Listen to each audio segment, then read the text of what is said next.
nggak ada masalah gitu. Kenapa? Karena namanya kurikulum operasional satuan pendidikan, sehingga setiap satuan pendidikan dia akan merancang kurikulumnya sendiri sesuai dengan kebutuhannya dan sesuai dengan analisis kondisinya.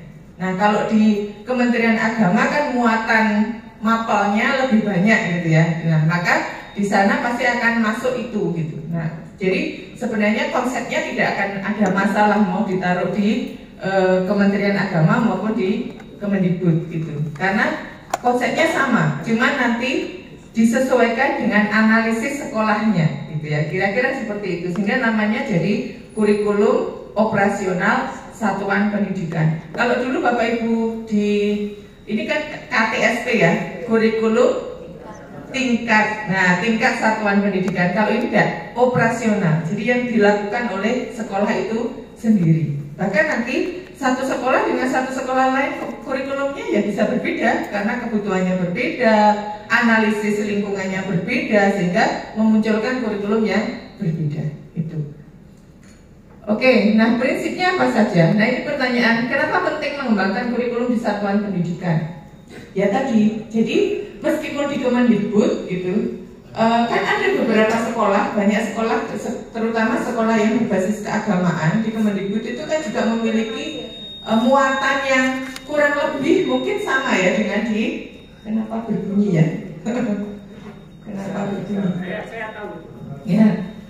Nah, Bukan mas. Oke, bisa. Masih enak ya suaranya? Oke, masih enak suaranya. Kalau kurang sama ini.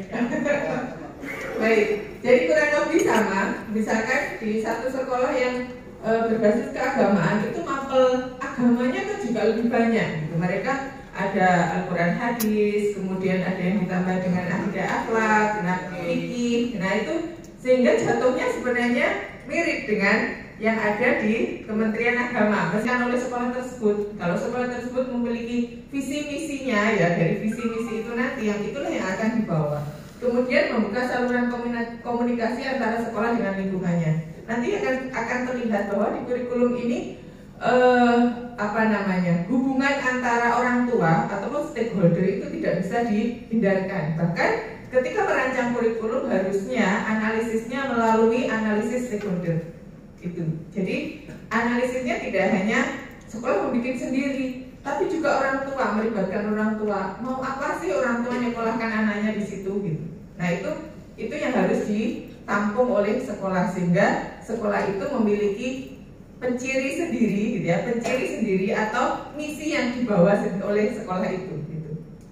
Nah, prinsipnya seperti ini ketika mengembangkan kurikulum operasional satuan pendidikan. Jadi kalau bunyi kurikulum operasional satuan pendidikan, maka sepertinya tidak ada akan pembeda kalau menurut saya ada yang di Kementerian Agama maupun di Kemendikbud. Karena bunyinya kan operasional satuan pendidikan. Nanti kan tinggal bunyi aja kurikulum, misalkan kurikulumnya sekolah madrasah ibtidaiyah mana kan gitu ya, atau kurikulum madrasah sanawiyah apa namanya kan tinggal gitu, sehingga benar-benar merupakan kurikulum untuk operasional satuan pendidikan itu. Nah, prinsipnya adalah satu, berpusat pada peserta didik.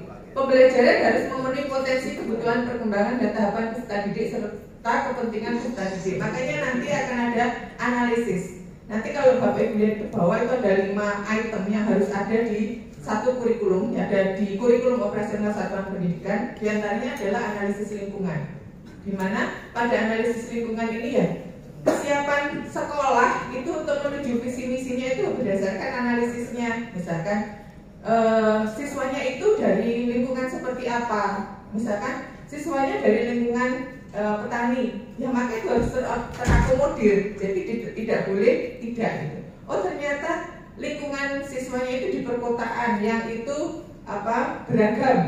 beragamnya ini seperti apa. Nah itu yang harus dilihat, dianalisis. Begitu juga nanti kaitannya dengan visi gitu. Misalkan kemarin itu ada satu sekolah yang karena di perkotaan di mana padat ya dari penduduknya padat, akhirnya visi yang mereka bangun itu adalah entrepreneurship. Kenapa? Karena anggapannya bahwa anak-anak harus bisa bertahan hidup dengan kondisi kota yang penuh dengan istilahnya harus mencari bagaimana dia bisa bertahan hidup untuk bersaing gitu. Nah, maka yang dimunculkan adalah visinya entrepreneurship di sana.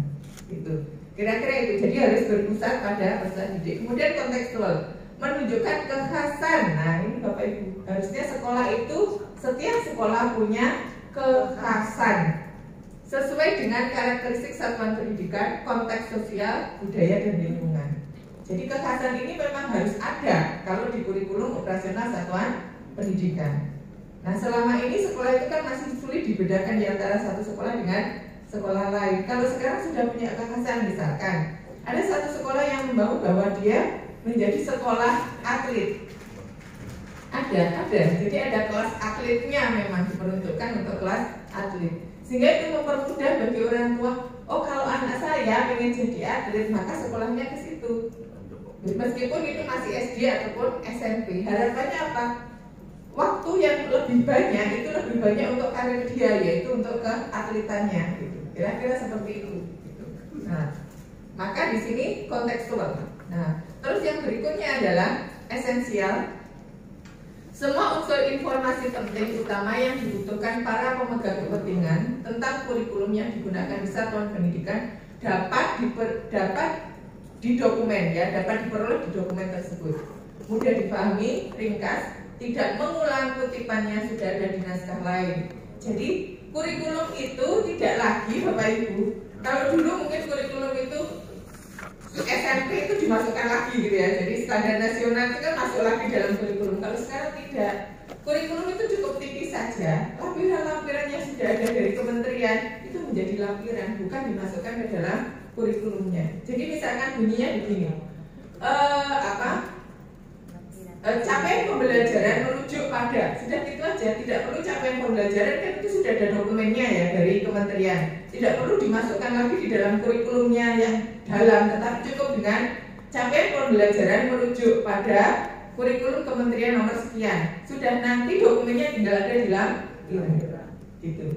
Jadi sehingga dokumen kurikulum itu kalau dulu kan mesti sebelum ya, sekarang cukup singkat. Kenapa? Karena dengan kurikulum yang ringkas itu akan mempermudah stakeholder. Stakeholder itu siapa? Orang tua. Jika ingin melihat kurikulum sekolah itu seperti apa, nggak akan susah. Gitu. Kalau dulu yang publik kan akhirnya males ya, bahkan gurunya saja males. Sehingga kalau ditanya kurikulumnya apa Bu?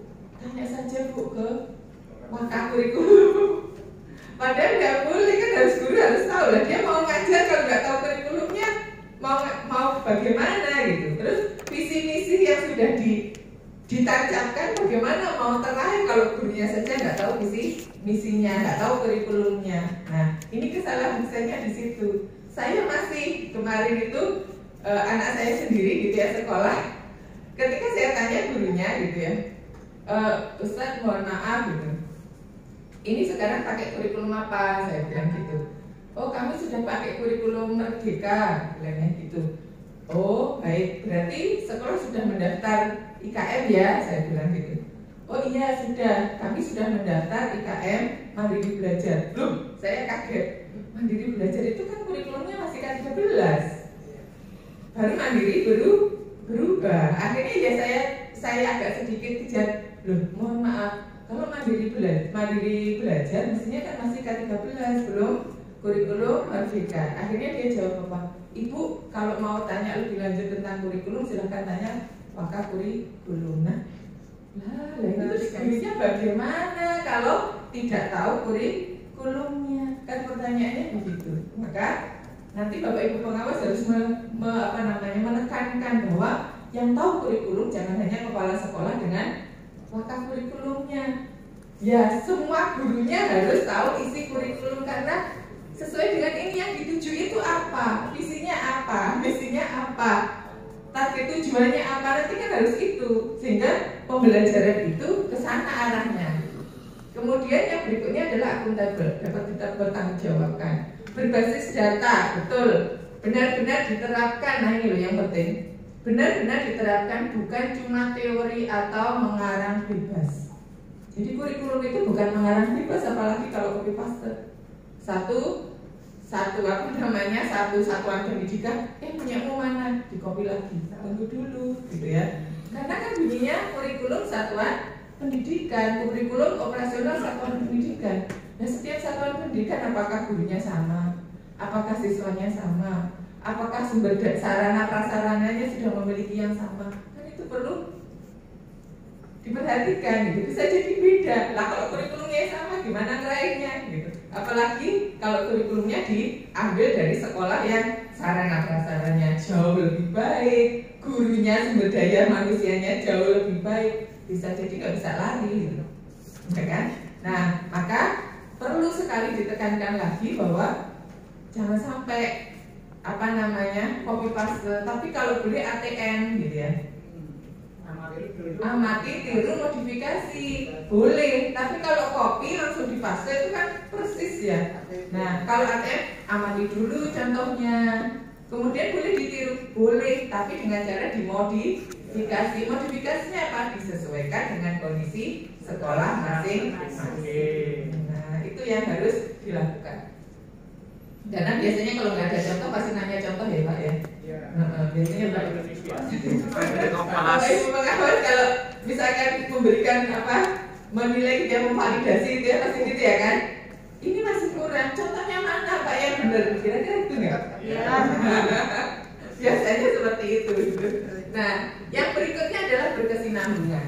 Jadi kurikulum itu seperti ini. Jadi kurikulum itu kan ada nanti di bagian kurikulum itu ada yang harus direvisi setiap 4 sampai 5 tahun sekali, tapi ada juga yang harus direvisi setiap tahun. Ya, contoh yang direvisi setiap 4 sampai 5 tahun sekali itu apa? Visi misi. Jadi visi misi itu jangan sekali mulai sekolah berdiri sampai sudah berdiri 20 tahun visi misinya masih sama. Nggak boleh. Itu berarti nggak tercapai Pak, padahal visi-misi itu harus tercapai gitu ya kan. Jadi bukan isi koma, tetapi justru dipertanyakan visi misi sampai 20 tahun kok gak nyampe gitu ya kan. Nah, maka harusnya kan visi misi itu jangka waktu 4 sampai 5 tahun. Kalau nanti sudah nyampe baru kemudian dirubah lagi. Kan harus ada kapan itu nyampe. Nah, maka tadi kalau ada sekolah dari tahun 20 tahun visi misinya nggak berubah, ya itu dipertanyakan. Jadi bukan isi koma, tapi Pak kok 20 tahun nggak nyampe gitu kan.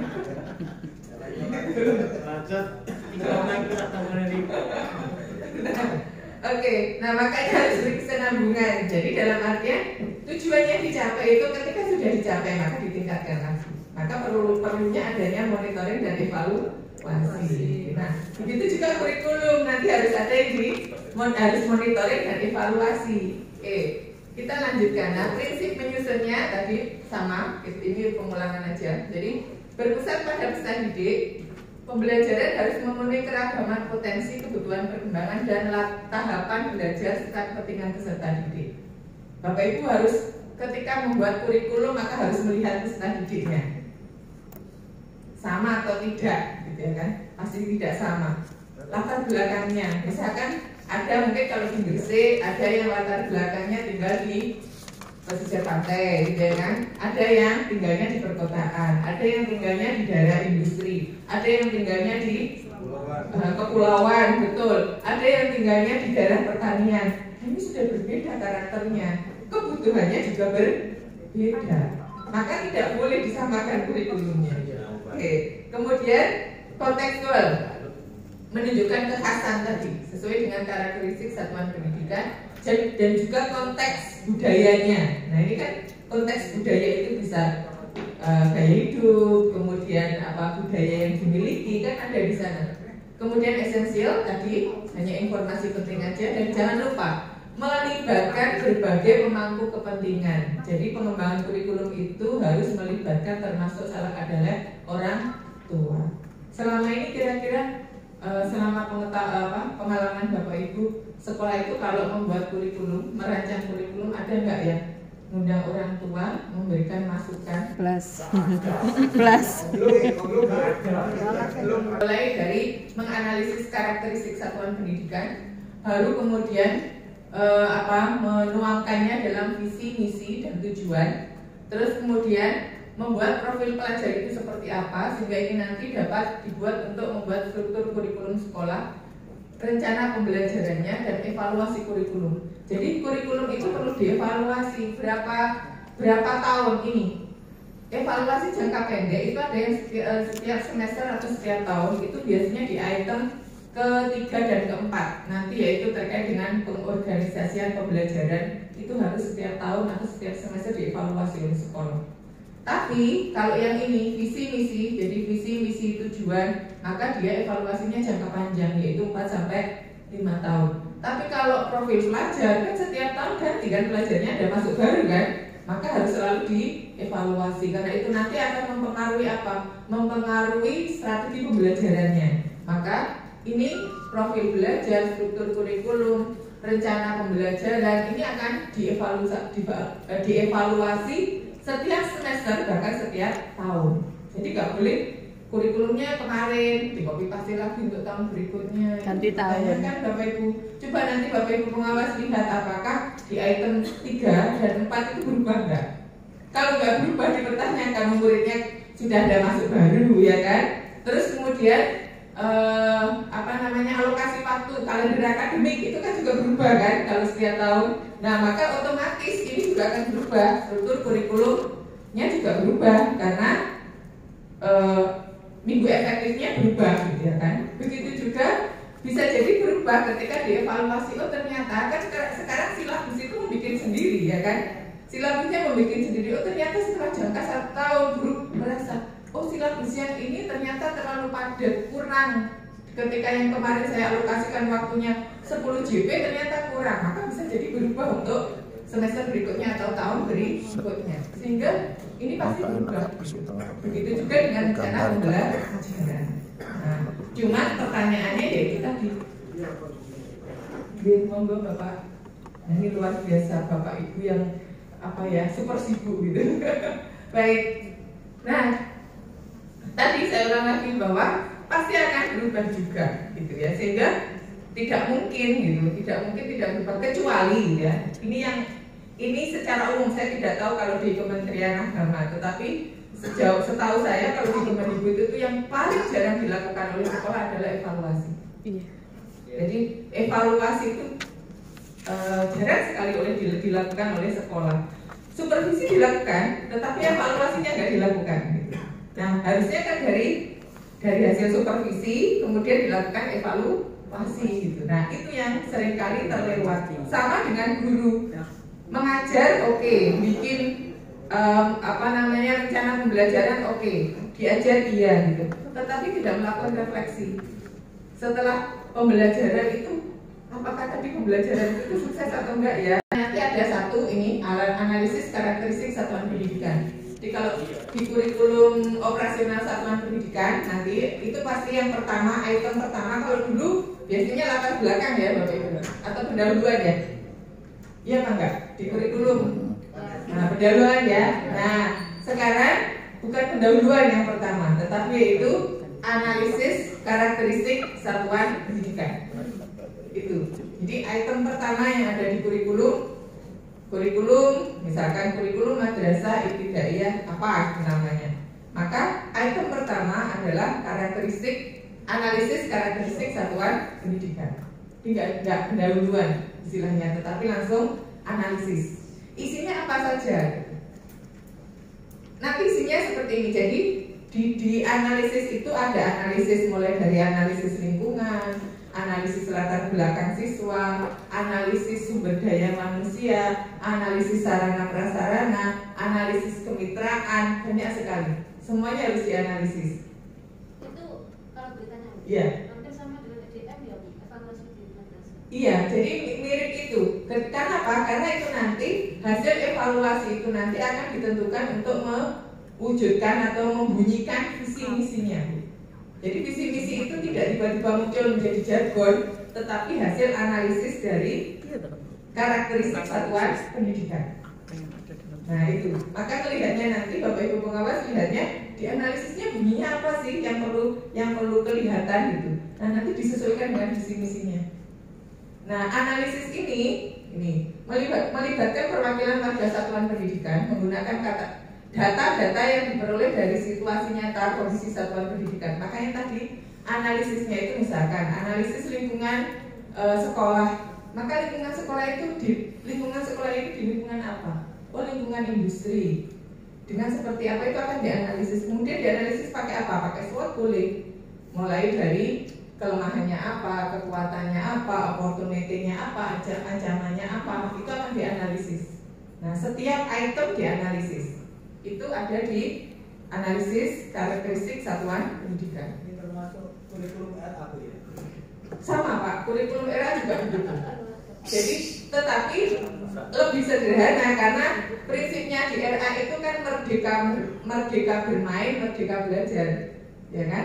Dia bermain, belajar. Jadi konsepnya kan merdeka bermain, merdeka belajar. Iya, jadi bukan belajarnya itu malah justru yang kedua kalau di RA ya. Jadi harus diingat bahwa merdeka bermain, merdeka belajar. Maka bermainnya yang diutamakan untuk belajar. Jadi bukan belajar untuk bermain, tapi dibalik bermain untuk belajar. Itu yang di RA. Maka membaca, menulis itu kan tidak wajib di RA. Nah, maka wajibnya di mana kelas 1. Tapi di RA itu lebih banyak mana? Di sana ada persiapan untuk literasi. Persiapan untuk literasi. Yang lebih banyak adalah persiapan karakter. Jadi kalau di RA lebih banyak ke karakternya. Nah, tidak membaca, menulis, berhitung. Itu mohon Bapak Ibu pengawas ini juga diawasi ya, karena sekolah-sekolah itu banyak yang masih memaksakan anak TK untuk membaca dan menulis dan juga berhitung. Karena itu secara apa namanya ilmiah itu akan mengganggu proses mereka belajar sebenarnya Bapak Ibu. Itu kan terpaksa. Nah, makanya juga harus diedukasi orang tua Bapak Ibu. Ya, jadi orang tua juga harus diedukasi. Misalkan sekolah itu mengundang orang tua, kemudian Bapak Ibu pengawas diundang, itu tolong juga disampaikan ke orang tua bahwa TK itu belum wajib membaca, menulis dan berhitung. Iya. Nah itu. Makanya ini kalau sama-sama bareng Bapak Ibu pengawas itu kan mendampingi sekolah. Saya yakin kalau Bapak Ibu pengawas bersama-sama melakukan itu di sekolah, sehingga tidak ada sekolah yang melakukan tadi, sehingga orang tua pun tidak akan membandingkan antara satu sekolah dengan sekolah lain. Justru kalau ada yang membaca menulis dipaksa, maka itu harus ditegur. Bukan berarti nggak boleh mengajarkan membaca menulis ya, boleh, tetapi dengan cara apa? Bermain gitu, boleh. Misalkan mengenalkan huruf dengan cara bermain, boleh nggak? Boleh. Yang nggak boleh itu ngajarin langsung membaca, misalkan ini dieja, itu yang tidak boleh, ya kan ya. Jadi karena itu terkait dengan neuro mereka Bapak Ibu. Jadi itu ada sebenarnya kalau penelitian ada pengaruhnya dengan neuro mereka. Gitu. Nah itu yang harus diketahui. Jadi secara psikologis itu justru tidak baik sebenarnya. Makanya di aturannya pemerintah kan bunyinya gitu ya, yang Bapak Ibu di RA nggak ada kan membaca menulis berhitung, nggak ada. Ya pra. Jadi yang penting anaknya tahu bahwa saya manusia berinteraksi dengan lingkungan itu harus seperti apa, dan bahwa interaksi saya ini akan mengakibatkan sesuatu baik itu positif maupun negatif. Nah kalau negatif bagaimana cara mengatasinya? Kan intinya ya begitu. Nah baru kalau diajarkan di sekolah itu guru baru menjadi, karena itu ada di CPIPA, gurunya baru maknai oh ini ekosistem, kan gitu kan ya. Nah ketika ekosistem ini ada guru yang ngajarin ekosistemnya sampai padat sekali gitu ya kan. Ada yang sederhana wong itu loh, mau yang penting anaknya sudah bisa tahu kan selesai gitu ya. Tapi ada guru yang ekosistem, kemudian sampai dengan energi, sampai dengan rantai makanan, sampai banyak lagi. Nah saya bilang lagi, ibu kan harus menganalisis siswanya. Kalau siswanya mampu, tidak masalah. Tapi kalau siswanya tidak mampu, maka tidak perlu dipaksakan segini banyak. Wong CP-nya saja hanya bunyi seperti itu, gitu. Nah, jadi boleh Pak, grade-nya ditinggikan, itu boleh. Misalkan dia tadi dengan bunyi kan dia hanya interaksi gitu. Misalkan TP, jadi nanti bukan di CP meninggikannya, tapi di TP. Jadi di TP-nya itu ditinggikan istilahnya. Ditinggikannya dengan targetnya lebih tinggi gitu. Nah itu boleh. Jadi bukan berarti nggak boleh. Tapi kalau membaca CP-nya tetap, TP-nya yang di, karena yang tahu kan gurunya ya. Misalkan, oh ini grade-nya anak-anak yang ada di sekitar ini. Atau bisa juga yang ditinggikan adalah KKTP-nya, kriteria ketuntasan tujuan pembelajarannya. Nah misalkan kriteria KKTP-nya, misalkan yang biasa itu 60 sampai 70 sudah dianggap nyampe gitu ya. Maka guru ini karena tahu anak-anaknya pinter, oke 90 95 baru dianggap nyampe, itu juga boleh. Jadi bisa TP-nya, bunyi TP-nya ditinggikan, bisa juga KKTP-nya ditinggikan. Itu ketika sekolah itu memang merasa bahwa KKTP-nya perlu tinggi karena siswanya memang mampu, gitu. Ketika anak itu pindah sekolah, itu kan nanti kurang berbeda lagi. Kan CP-nya minimal Pak, berarti meskipun dia pindah tinggi, kan dia sudah nyampe, nggak masalah. Ya artinya CP-nya itu dari rendah ke tinggi, akhirnya guru berarti yang kemarin belum diajari sampai Oh enggak, kalau diajarinya tetap diajari Pak, kan CP-nya minimal. Iya, tapi dia pindah ke yang lebih tinggi. Iya, yang makanya yang tinggi pun enggak boleh, karena kan yang dilihat harus CP, bukan dia, bukan TP-nya dia, harus CP-nya pemerintah yang dilihat Pak. Jadi standarnya pemerintah yang harus dilihat. Karena TP itu dibuat oleh lembaga masing-masing. Iya, karena TP kan dibuat oleh lembaga masing-masing, maka Ya, terus ketika menguji anak itu kan berdasarkan tujuan itu yang Iya. tadi, gitu kan. kalau dia mau menerima, berarti dia mau melakukan intervensi dan treatment, gitu. Jadi sekolah itu harus siap melakukan treatment. Kalau anak itu kurang, dirasa kurang, kan dia sudah tahu bahwa oh ini dari misalkan TP-nya lebih rendah dari sekolah saya, gitu ya kan. Nah, bagaimana nanti anaknya? Ya, berarti kalau dia mau menerima, berarti dia siap melakukan treatment ke anak. Ini boleh jujur, memang biasanya Kemenak sedikit terlambat. Karena mengembangkan visi, nah itu tadi.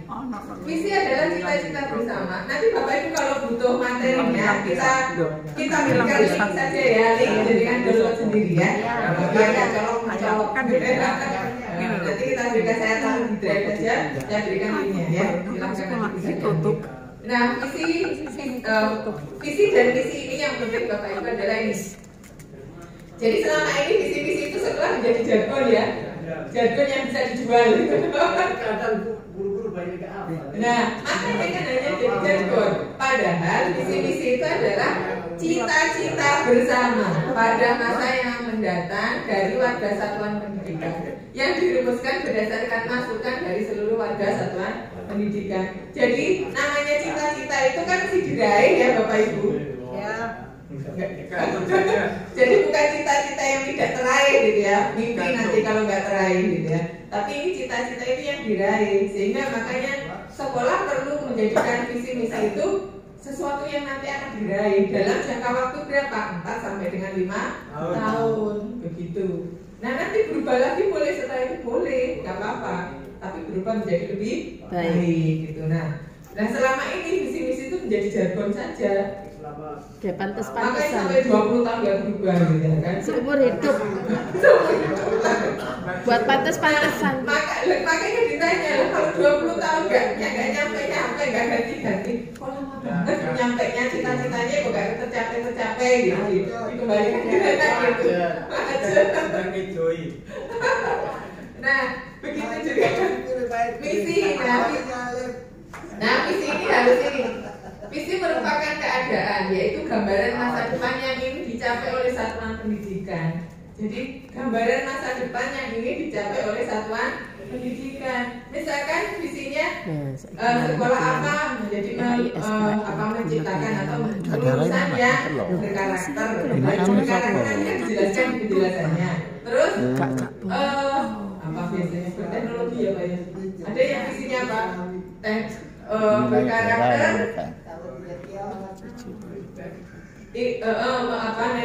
Berdasarkan melalui teknologi. Nah, Begitu lihat visinya teknologi, ditanya, Ibu di sini berapa banyak yang bisa pembelajaran dengan menggunakan teknologi? Nggak ada. Bahkan internet aja nggak ada, Bu. Visinya berarti ketinggian kan gitu ya. Nah, maka gurunya saja bikin buat PPT, mengoperasikan PPT tidak bisa, mengoperasikan ini nggak bisa. Tapi visinya adalah berbasis IT, benar. Nah, ada yang bunyinya berbasis IT, ditanya pembelajarannya menggunakan apa? Papan kapur. Nah, ini yang harus dirubah Bapak Ibu. Kecuali kalau berbasis IT itu ada bunyi di tujuan pertama, misalkan tujuan tahun pertama pembelajaran menggunakan IT minimal, semua guru menggunakan PowerPoint, gak apa-apa itu di tahun pertama. Gitu. Begitu tahun kedua, sekolahnya buat lagi pembelajaran dan assessment sudah tersistem secara teknologi. Oke, tahun kedua. Tahun ketiga, pembayaran dan lain sebagainya sudah tersistem jadi teknologi. Harusnya begitu di tujuan tahun 1, tahun 2, tahun 3 bunyi diurut. Lah begitu bunyinya berbasis imtak, tujuannya nggak ada. Nah itu ini yang perlu ini. Maka begitu juga visi ini adalah tujuan. Kemudian harus dapat memberikan panduan arah serta motivasi. Realistis. Nah tadi harus yang realistis. Makanya butuh analisis tadi di atas, di item pertama kan analisis karakteristik satuan pendidikan. Di dalamnya ada analisis sumber dayanya, ada analisis sarana prasarana. Nah kalau sarana prasarananya saja sudah nggak ada, terus mau berbasis IT di mananya, kan begitu. Di sarana prasarana nggak bunyi, ada ketika analisisnya itu nggak bunyi. Analisisnya apakah sekolah sudah memiliki lab komputer, internet ada, nggak ada semua. Tiba-tiba masuk ke visi misi berbasis IT. Nah, makanya ditanya, berbasis IT ini dari mana kok bisa muncul visinya berbasis IT? Wong analisis prasarana dan sumber dayanya saja tidak ada. Nah, selama ini karena tidak melalui analisis karakteristik satuan pendidikan. Oke. Kemudian ini dinamis. Visi itu berisiko dinamis, bisa berubah. Jadi bukan satu untuk selamanya, gitu ya. Kalau satu untuk selamanya istri aja ya Pak ya.